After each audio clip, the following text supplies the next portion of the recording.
Alright, you guys, Monsoon is finally here. I'm trying to be quiet. It's about 6 a.m. Neighbors are close. Wife is sleeping. But Monsoon is here, so Monsoon planting is here. What does that mean? It means that we're using the monsoon to our advantage in multiple different ways. One, we're using the rain, obviously. So this section that you see here, after it rained last night, it did come in, use the hose, gave it an extra soak, make sure we're all good. Also with the monsoon as well, we are dealing with higher humidity. It makes it so that the heat isn't as brutal. And last but not least, temperatures. So pretty much for the next week to 10 days, we're actually going to be pretty under average temps. So we're going to be at about 104 or under. Actually, next week is going to be all in the 90s. Also, our lows are going to be low. So right now it is 80 degrees. I don't know what the humidity is, but it's probably about 50%. So what I'm doing today is I'm first transplanting this orange Jubilee from the front to the back. I'm going to be honest with you. It was covered in ants, which is not a good sign. I did not know that prior to today, but I was already committed to it. So we'll see what happens. Also, because of basically my backyard has no electricity, no plumbing, no lines run or anything. The front has a ton. So that also includes some irrigation lines as well. So as far as irrigation goes, I had to be super careful because I don't know where those lines go. So as far as digging this guy out, I just ripped it out of the ground, quite frankly. So I don't have too high of hopes for this orange Jubilee that I took from the front, but we'll see what happens. But so I am going to be putting him right here, keeping it about 1.5 feet off the wall. I know that that's not a ton, but you guys have to remember, I have a small backyard, so I can't keep it like 3 feet off the wall. But the rest of this is going to be, we're doing sunflowers, Mexican sunflowers, and a little pumpkin patch. So once again, monsoon planting at its finest.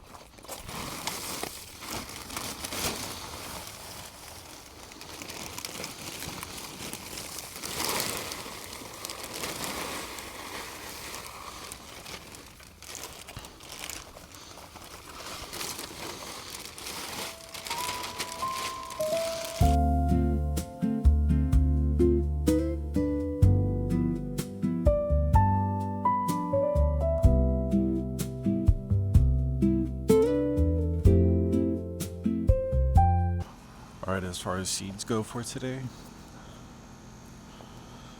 let's see.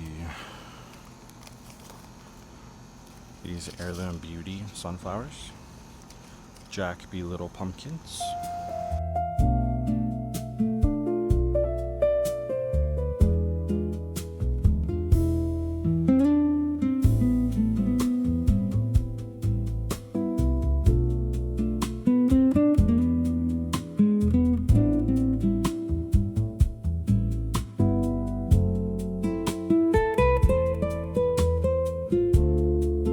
so I opened up the Mexican sunflower pack. That's all the amount of seeds I got. So not that many seeds. I will say that pack is $3. That's fine.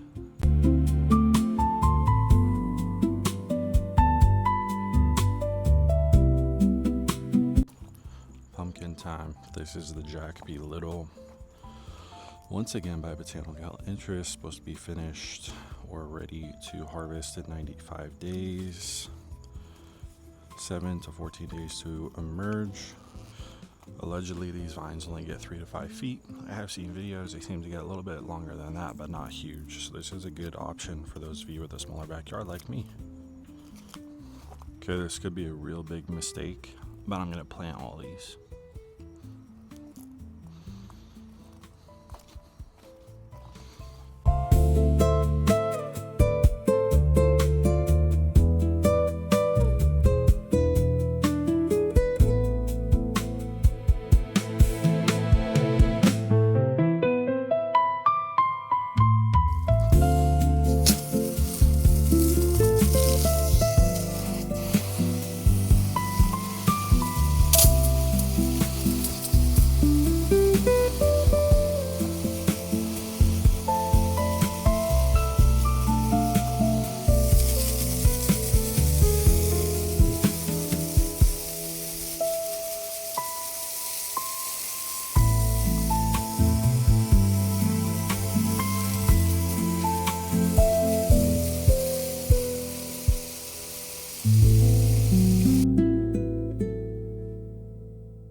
All right, so, well, there's a verdin. You guys hear that? So do have my seed binder here. So as far as what we're gonna do in these 3 pots, this one's kind of set aside because we have a unique plan for it. But in these other 2, I'm definitely gonna go Zinnia. Should I do?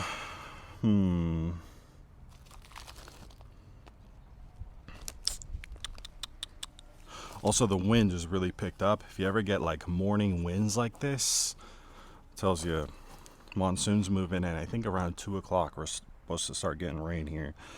But I think that, okay, I'm gonna do a Zinnia cactus flower blend. Do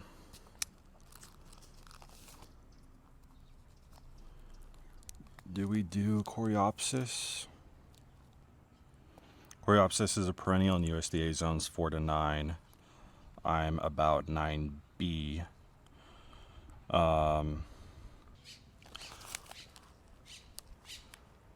There's a young grackle right there. All the birds are coming out because of the rain. Or should we do a chocolate flower? Let's see, chocolate flower perennial in zones 4 to 10. I don't know. I'm a big chocolate flower fan. Also native. Should we do like a penstemon in the middle? No, we shouldn't. All right, I think chocolate flower it is. And I think we're also going to do, we're gonna share zinnias. 2 zinnias in 1 pot. Okay. I gotta watch the wind here. We'll do chocolate flower in this little one here.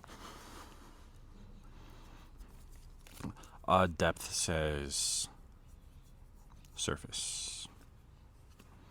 This is an expensive pack of seeds, 150 milligrams, $5.50. Chocolate flowers are native to Arizona. A little bit hard to find. You can cut chocolate flower flowers. Okay.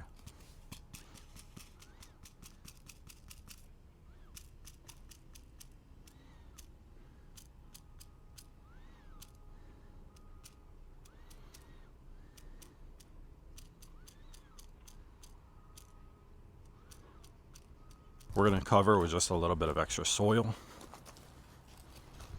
Just a little bit. Protect the seeds from the wind and water. And just like that, done. So we'll give that a water once we're done here. Okay, next. Zinnias. Let me show you guys these. Cactus flower blends. Hope that that's focusing on there. And the classic California Giants. All right, first the cactus blend.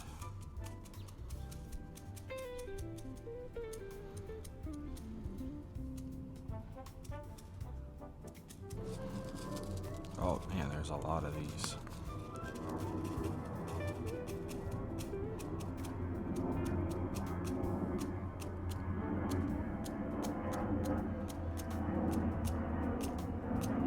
All right, so I was contacted by a company called Florix, who they have seeds that they coat in some kind of coating that is supposed to promote germination in terms of increasing germination rate, how fast they germinate, and the likelihood of survival post-germination. So you can see their little shakers here. This one is the Indian blanket or Gaillardia shaker. So this is, let's see, 2.2 ounces of seeds. I'm pretty sure that that is the coated weight, not the actual seed weight. So we're gonna do a little experiment. I have the Florix Gaillardia shaker here. I also have just a regular packet of Gaillardia seeds here, and we are going to see what happens. This is a perfect example of why scientific names are important. They're calling this an Indian blanket. They're calling this a firewheel. Same thing, both Gaillardia pachella, okay? So I'm gonna do Florix on that side. So I'm gonna make kind of a line. I am gonna make this relatively pronounced as far as separation. I wish I had some kind of, divider, almost like a fence, but I don't. All right, so this little plastic piece comes off. So you can see also the seeds are coated. I don't know what the coating is, but they are coated in a color that represents the color of the flower. So they're all about wildflowers, which quite frankly I think is awesome. I've been talking to them so far. Awesome company with awesome people. So I'm just gonna give this, that's a lot, especially if it says what it's supposed to do. That's a lot, but we'll just see what happens. So that is the Florix shaker. I will say, you guys, very expensive. That is my only complaint. Otherwise, I'm all about it. They did also send me a packet of their wildflower seeds. It's a wildflower mix. It has so many different varieties. It's awesome.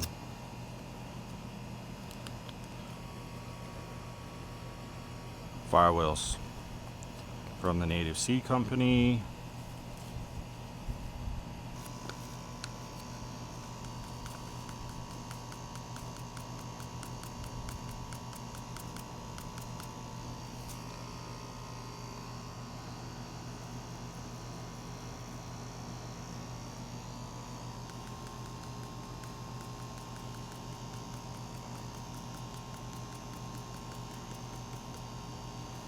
All right, that's a lot.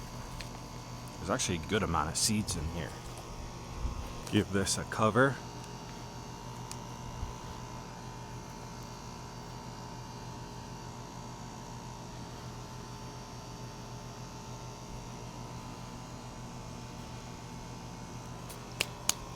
And that's it.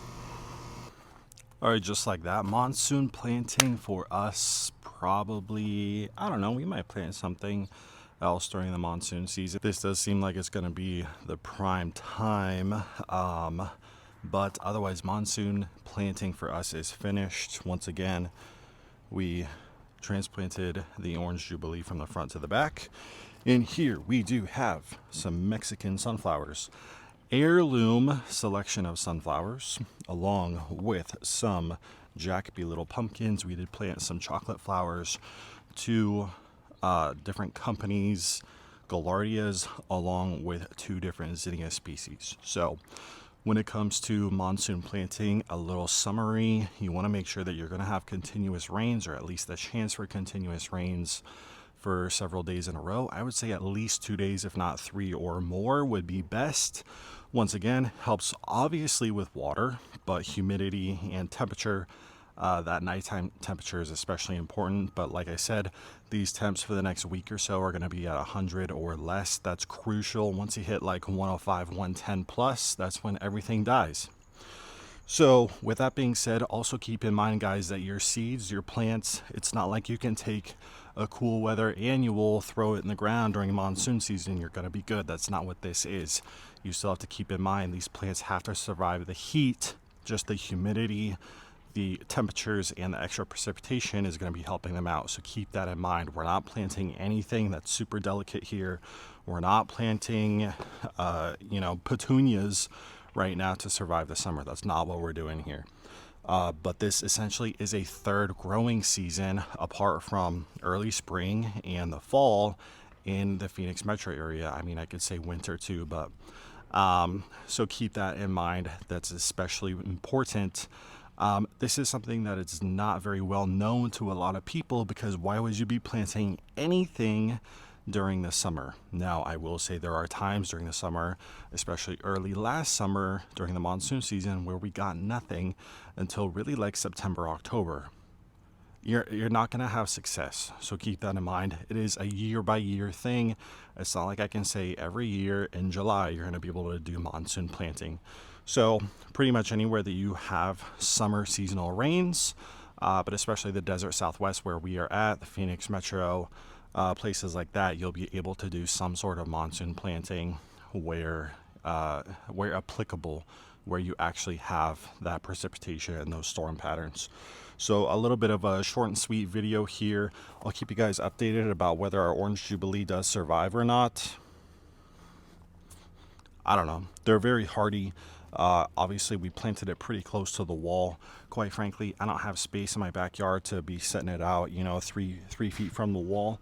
So I know that once it gets big, it's going to be encroaching onto the wall. And this little fence pattern here, whatever. But yeah, I'll keep you guys updated on that. Next episode, we will be back to the pantry. So we'll see you guys next time.